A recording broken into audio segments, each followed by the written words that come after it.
Good morning, ma'am. Good morning, classmates. I'm Erlyn Idong.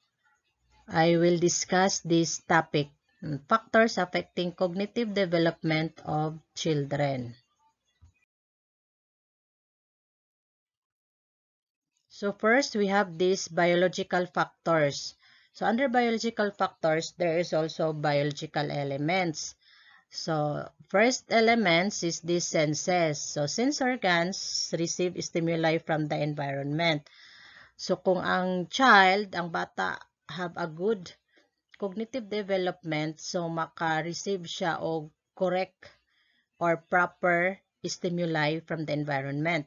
So kung defective ang iyang sense organ, it means not properly or ang cognitive sa development sa bata is not good.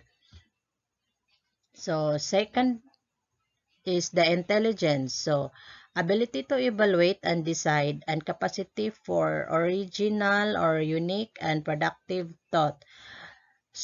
Ang usa ka bata kung intelligence na siya, it means it's better ang development sa iyang cognitive. Na kung low pod ang iyang intelligence, so there is the difference. So, naay problema pod sa iyahang development sa iyahang cognitive. So, murag relate jud or connected sila sa number 1 no sa senses. So, correct or good development on the cognitive of sa bata. So, ikatulong factors is this heredity. So, it transmitting characteristic from one generation to the next. So, example for this is like if the parents have blue eyes or the parents have this type of blood, AB, or C, or B. So, one of their children or child have this characteristic. So, if maybe the first child is blue eyes, then the blood type, so na-transmit ang characteristic. So number 4 is the maturation. So process of learning to cope and response in an emotionally appropriate way. So di kani nga maturation, there is no end. So after the development of the childhood of sa bata ma-end, so moadto siya sa next level for adulthood. Then after adulthood, ang iyang maturation mo ari na pod sa kaning old or old age. So kung as ang bata magkadako, so ang iyang maturity pod mag-changes, so mag-improve based pod sa iyahang environment. So, the second factor is the environmental. So, first is the learning opportunities. The more opportunities the learner gets, the better is the cognition. So, nara sa iyahang explanation no, or meaning, the more opportunities. So, kung ang daghan og oportunidad ang usa ka estudyante, so kanang iyahang cognition development pod arang ka better o maadyo. Economic status. Learners from better economic status get more opportunities and better training. So, dinhe sa akong explanation ani, ang natong dato o may kaya nga pamilya, parents, mabutang jud nilang ilang mga bata sa good school. So, have kanang training ground nga arang ka nindot o high quality na, pero naaman po'y child o naaman po'y bata learner nga maskin ang ilang economic status dili sila dato, nag-eskwela sila og kanang public, naglisod sila sa ilang kanang way of living, pero ning excel siya kanang iyahang training sa school dili i-compare nga better sa kanang training sa private, pero bright ang bata. Ang next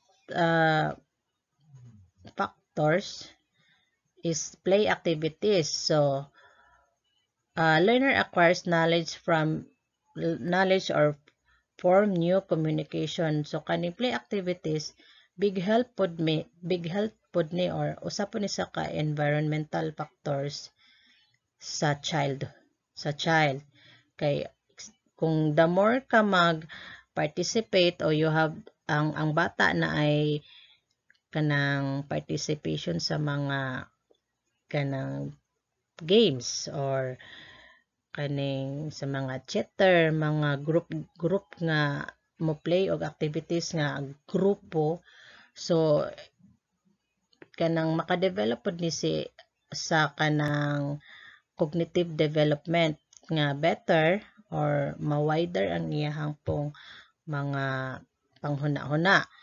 So mas maayo nga ang bata pod dili ra kay sa study o gingon man lagi nagdili ra kay sa academic, so kanang parisan pod og kaning mga play activities.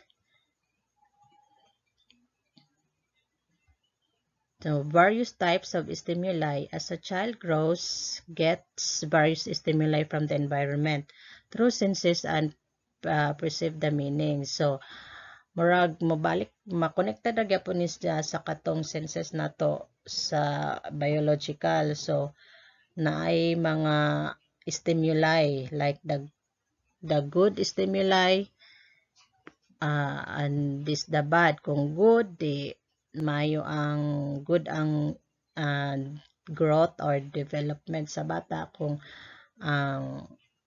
defective or not good ang iyang environment, so nadyo tendency nga ang bata pod mukibag kanang dili mayo ang performance.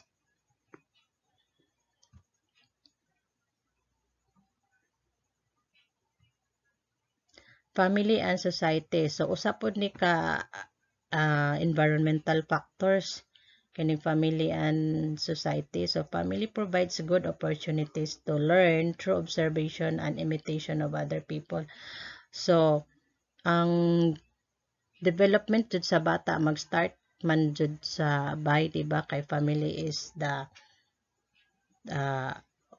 first learning place sa bata, especially sa parents yung magtudlo. So ana ma-observe sa bata first sa family ang kanang ilahang pag kanang mo imit sila. Kung example, ang ilahang parents sige ra away, so mo huna-huna na sa bata nga inana okay ra day nang mag-aaway. So na kung ang kana pong iyang magsuon dili okay, dili o ilang magsuon magkasinabot, di okay pod sa bata nga ma-observe sa iyang mind nga inana ang iya pong mga magsuon, so maka-apekto sa iyang pag-growth niya o pag-develop sa iyang maturation nga inana ang iyang unang nakita sa ilang family. So sa society pod kanang arang ka big factor pod na kay kung ang bata naa siya sa society nga kana bang gubot, o for example nato ang society naa sa kanang sa Nepal kana ay na ning gira-gira bitaw ning sa itong mga ni area sa kaning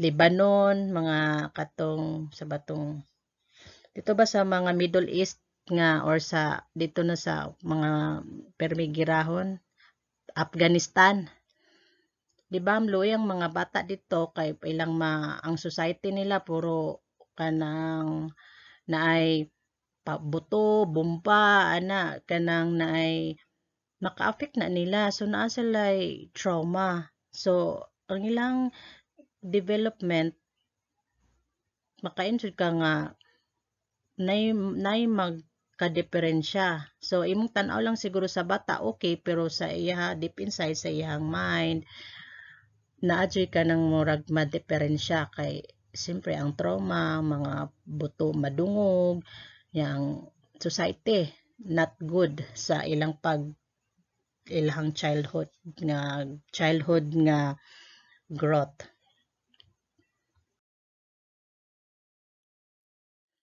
So we have these 7 characteristic of independent learners. So first, we have this curiosity. So learners seek out ways to explore, adapt learning from varied learning style. They are proactive. They look for additional lesson supplement.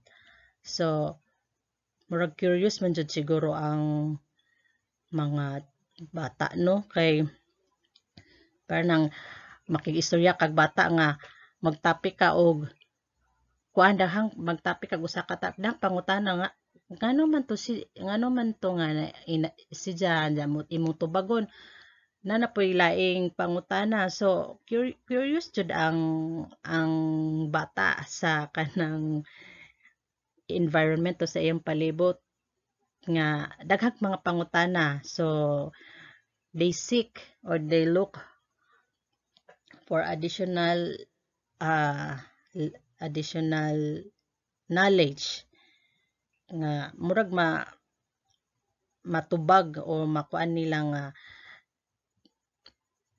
tinana ang ilang gusto nga mahibaw-an. Second, self-motivation. So setting internal goals to achieve motivates independent learners. So kaning learners nga or independent learners kanang naa sila mga goals nga ilang i-achieve. So atong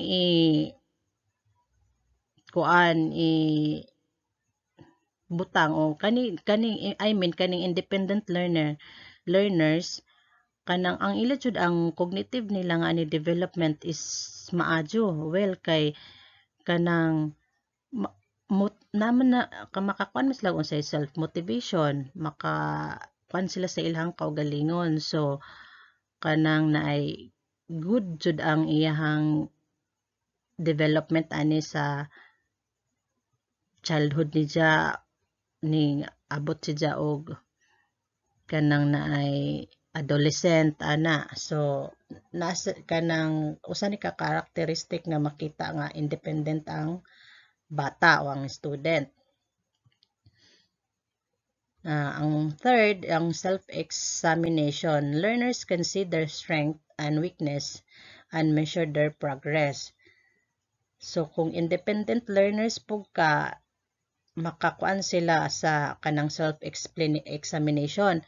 So kayon sila nga unsay ilahang kanang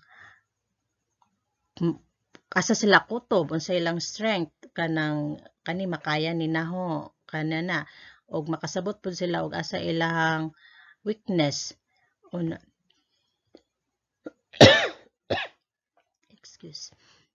makasabot sila sa asa ilang weakness unya maka-measure sila og kilang progress. So nindot og kanang nindot kong independent learners kay kanang bright o well developed jud ang ihang development.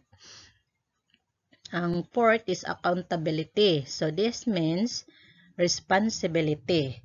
So knowing what to do and doing it without anyone telling them to do.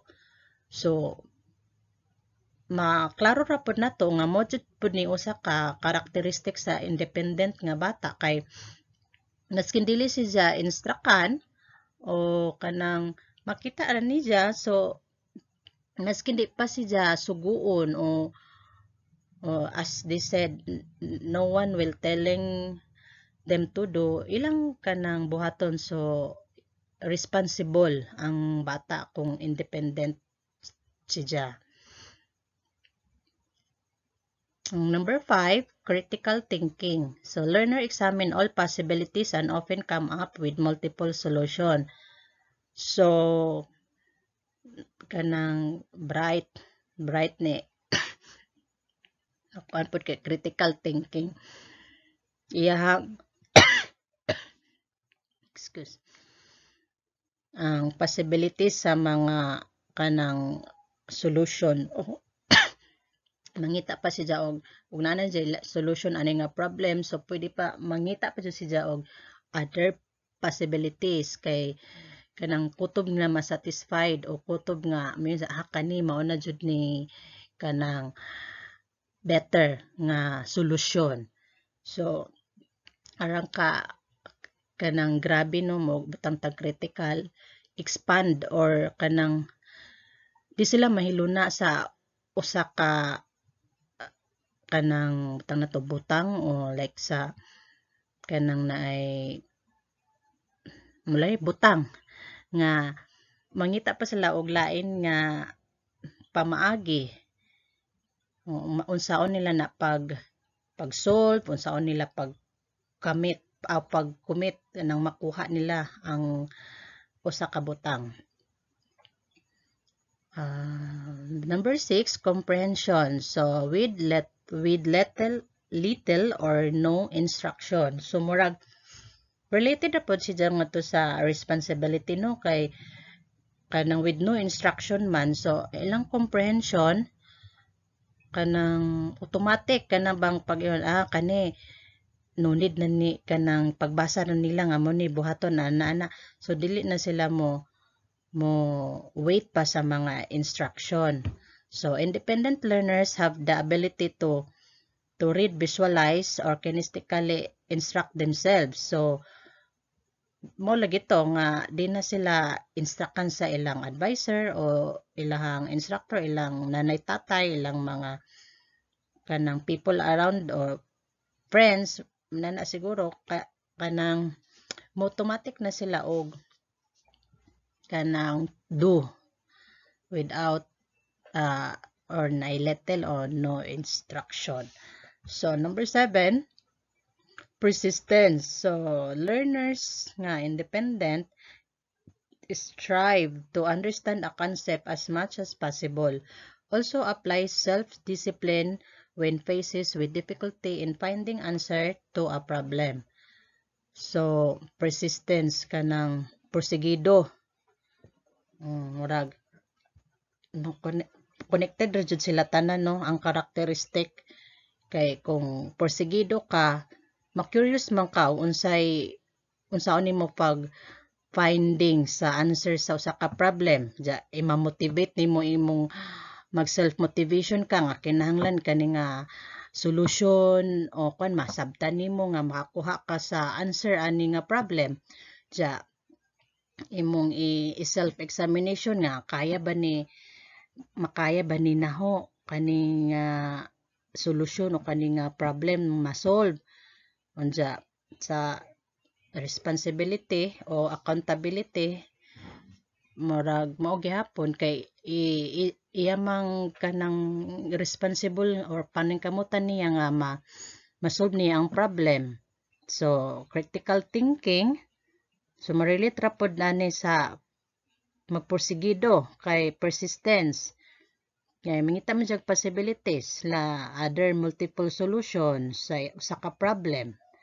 So connected jud ang tulo ka karakteristik ani ang pito ka karakteristik ani sa as an o usa ka independent learners. Excuse. So understanding learners.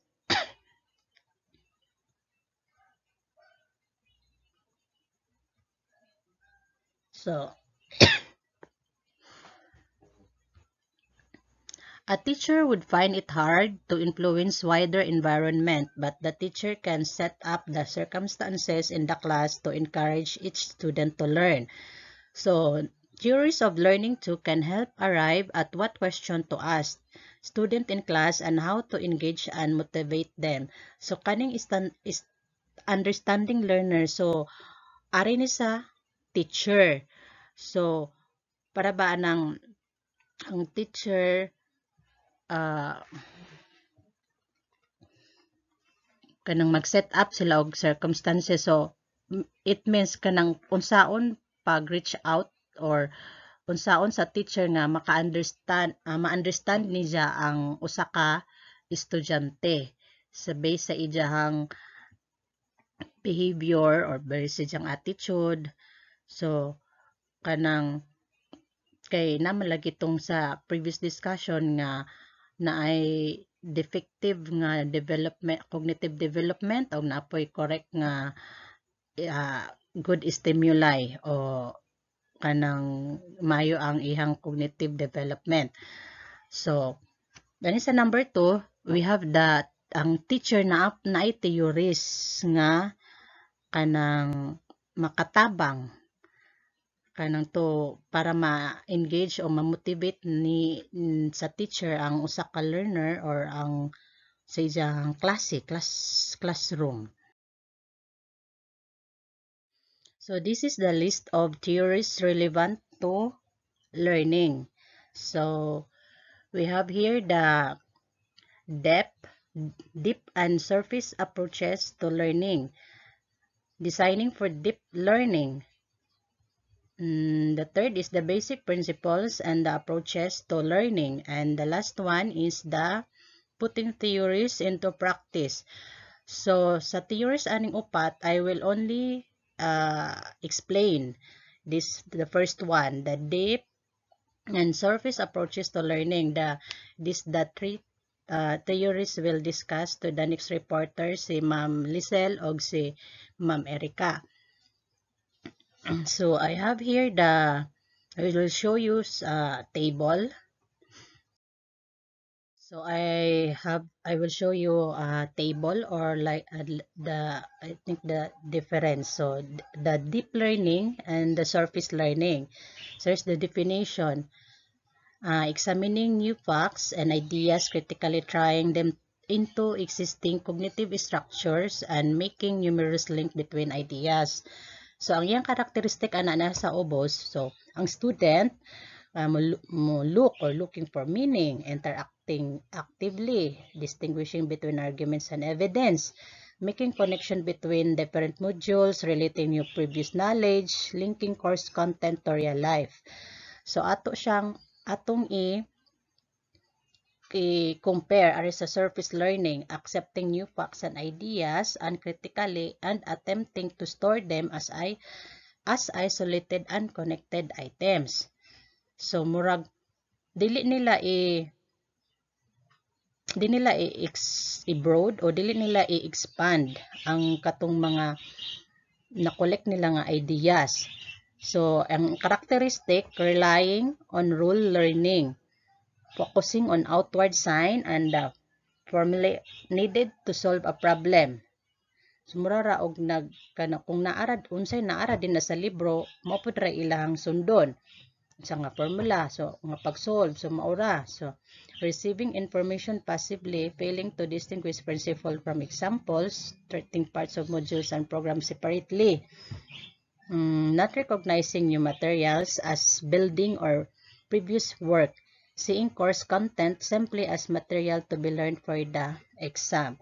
So, ato example ning sa pinaka-last nga, ngoro sa naa sila material o ibutang na sa libro, mag-study sila sa libro kaysa nga nanang learn for para sa exam. So, murag dito nila ingon nga mahibilin o ma-apply nila sa ilang daily nga as a student nga kanang ang course content dili ra kay as a material. So kanang ilang i-apply o sa ilang daily needs kung deep learning, pero og surface learning mo lagi na murag ilang istadihan ra ang usa ka tanawon ra nilang usa ka course content material as kanang para sa ilang exam. So kanang naay dili ingon og nang naay unsa ni ang bata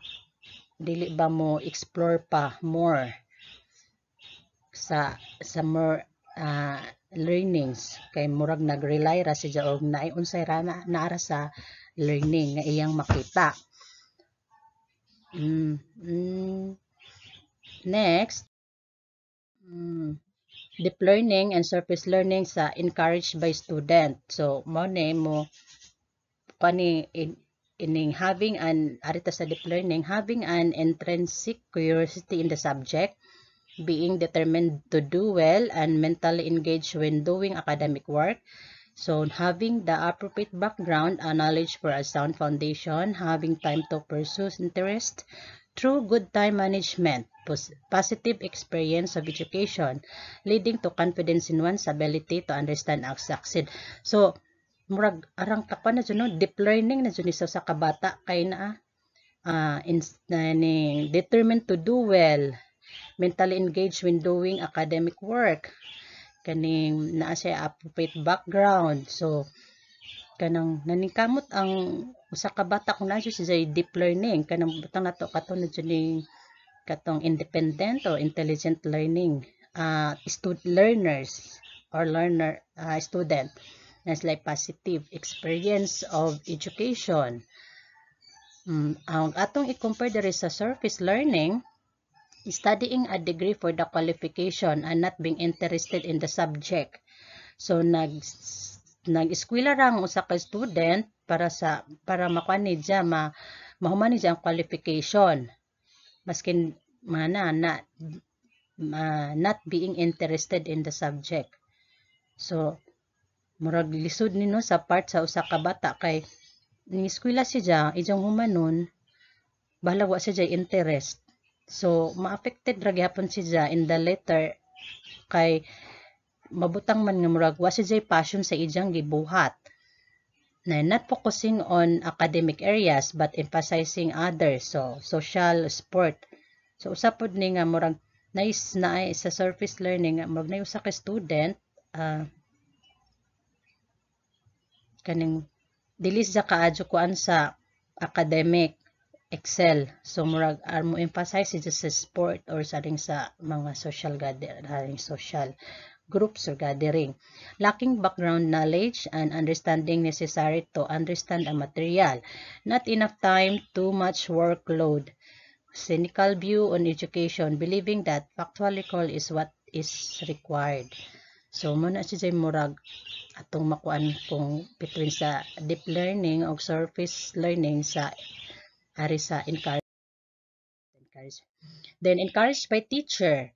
So deep learning, relating new materials to what students already know and understand, allowing students to make mistakes without penalty and rewarding effort, being consistent and fair in assessing declared intended learning outcomes and establishing trust. So ato siyang i-compare sa surface learning. So sa conveying disinterest or even a negative attitude to the material, presenting material so that it can be perceived as a series of unrelated facts and ideas. So ang encourage ang teacher encourage ni jang student para sa surface conveying katong mga disinterest or even negative attitude. So i-convey or i-encourage sa teacher ang usa ka student. Ang teacher magpresenting siya material so that it can be perceived sa ka bata o sa ka learner ang facts and ideas nga wa ka gets o wa ka understand ang bata. Ang maglisod mag-understand unrelated. Allowing student to be passive.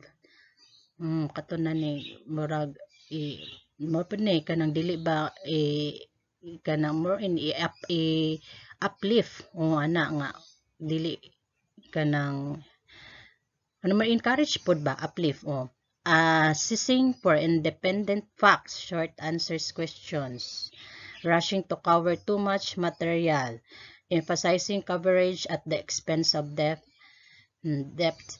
creating undue anxiety or low expectation of success by discouraging a statement or excessive workload, having a short assessment cycle.